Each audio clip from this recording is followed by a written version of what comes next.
Hi everybody, welcome to my YouTube channel. This is Arlon. So for today's vlog tayo, samahan niyo ako tayo nakain itong dragon seeds.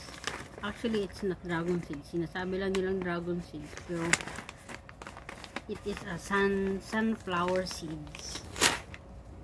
Yan. Chicha tayo. Yan siya, oh. Napakasarap niya. Yan, libangan. Pag magpapatay oras ka. At the same time pa na yung ano mo, subo. This is the perfect chicha. Dragon seeds. Sorry, sunflower seeds. Ang sarap niya, spicy siya. Pero hindi naman siya totally spicy. Yan siya, napakaliit.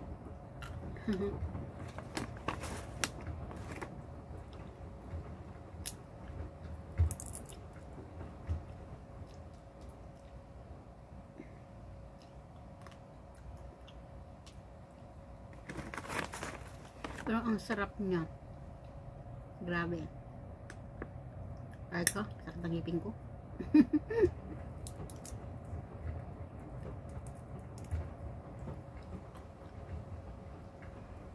Maganda tong ano.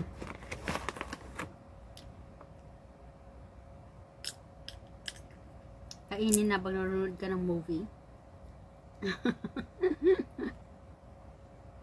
Parang pag wala kang popcorn, tapos meron ka nito. Aray ko.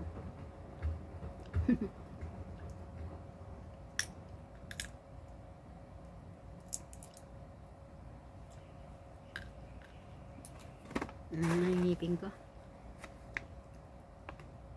Sira na.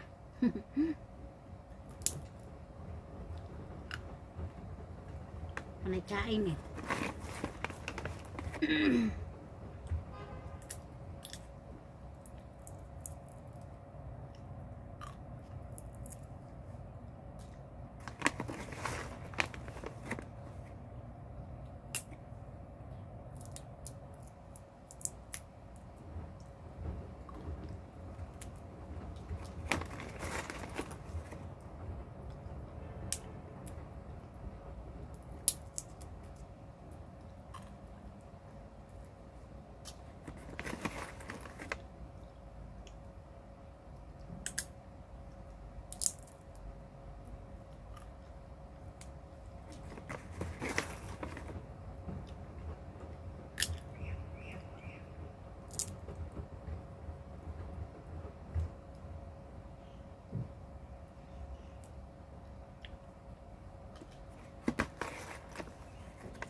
Makain.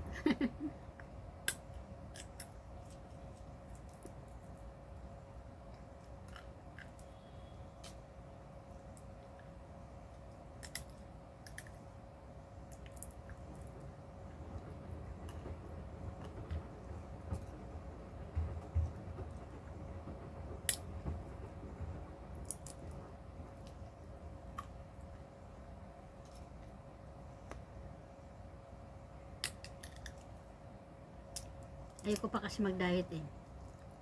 Pero alam ko sa sarili ko, pag ginusto ko talagang pumayat, nagagawa ko.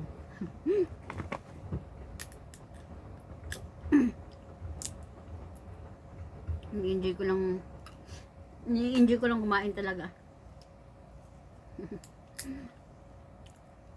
I don't mind yung fat ako.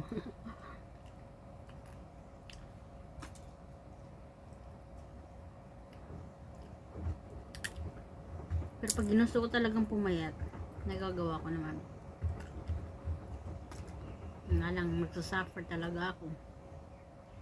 Ginugutom ko sarili ko eh. Hindi naman siya sinasabing ginugutom ko kasi kumakain naman ako. Nga lang, halimbawa, yung kanin ko isang cup, pag na-diet ako, yung isang cup nagiging 1/2. Minsan 1/4 lang.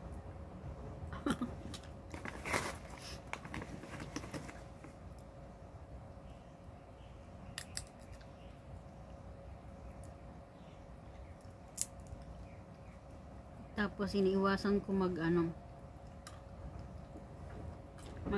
ng malalamig. Tapos di umiinom ng soft drinks. And then hindi kumakain ng noodles. Kasi nakakataba yung ano yun. Kanin, soft drinks, noodles. Tapos bread. Ngayon ako ba naman late nakahilig ako mag-bake. Magawa ng mga tinapay. Gumagawa ako ng mga tinapay. Gumagawa ako ng cake. Hindi lang pang expert. Pangkain lang talaga. Hindi naman ako baker eh.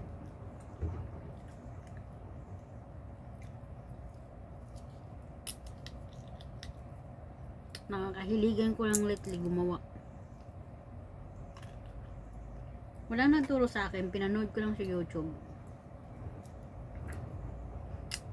Tapos ginaya ko. Aba ang resulta? Hindi siya palpak, guys.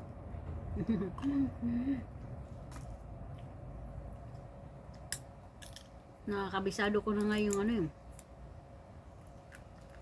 Sukat ng dough. Magawa ng tinapay kasi ano, ba't ibang flavor pa yan or design. Ang pinaka-importante is yung paggawa ng dough. Yung gagawin mong bread. Yun ang talagang totaling kabisaduhin mo. Kasi pwede kang pumalpak. Pwede yung bread mo matigas.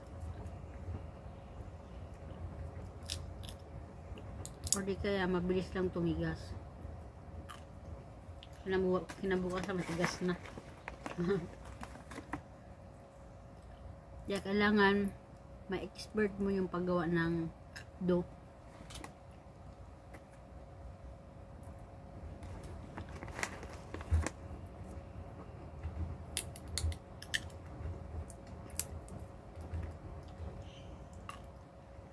Hindi ako gumagawa ng video sa kung paano gumawa ng bread.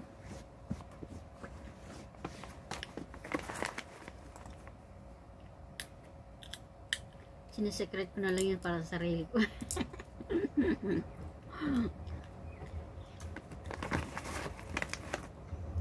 Pinapakita ko yung luto na. Hindi ko na dinidocument kung paano ko ginawa.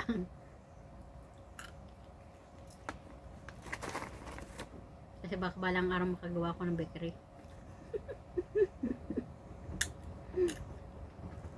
Baka mapanood, gayahin na ng iba, wala nang bibili ng tinapay ko. Sila nang gagawa.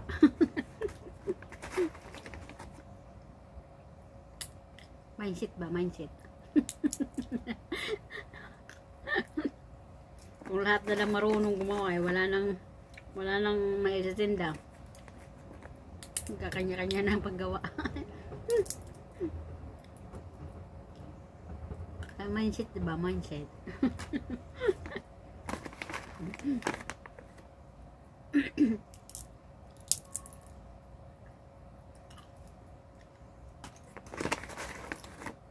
May naisip akong bagong kung gustong gawin. Gumawa ng pizza.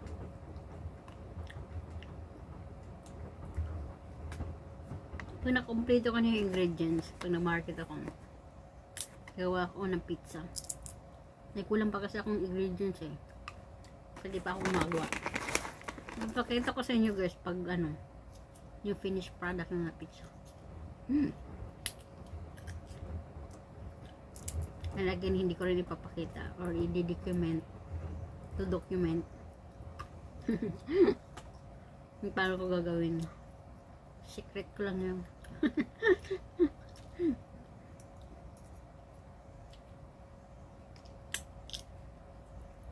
Joke lang. Marami na nag-upload dun sa YouTube guys. Kung gusto niyo gumawa, search nyo lang din. Kasi ako mostly yung paggawa ko ng bread sa YouTube ko lang yung napanood. Sa YouTube ko lang natutunan.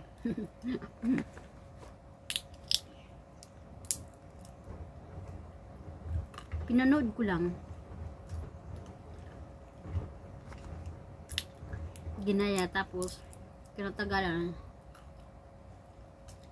Expert na ako. Kahit ano na lang ginagawa kong flavor. Expert ko rin yung paggawa ng dough eh. Kasi yung paggawa ng tinapay, ang pinaka-important yung dough. Ang gagawin mong bread. Yun lang ang kailangang aralin mo. The rest madali na.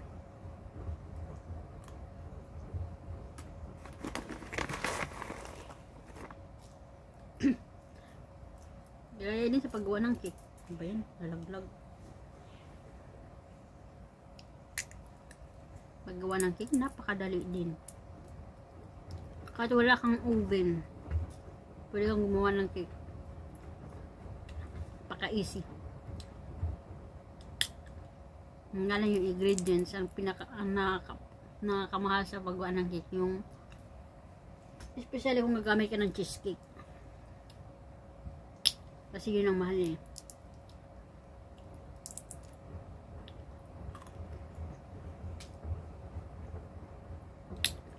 Tapos kung ano yung flavor mo sa cake.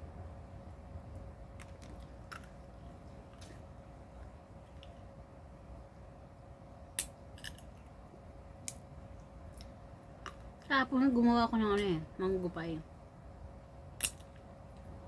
Ang sarap. Hindi ko na binidyohan din. Thank you guys for watching. See you next time. Bye.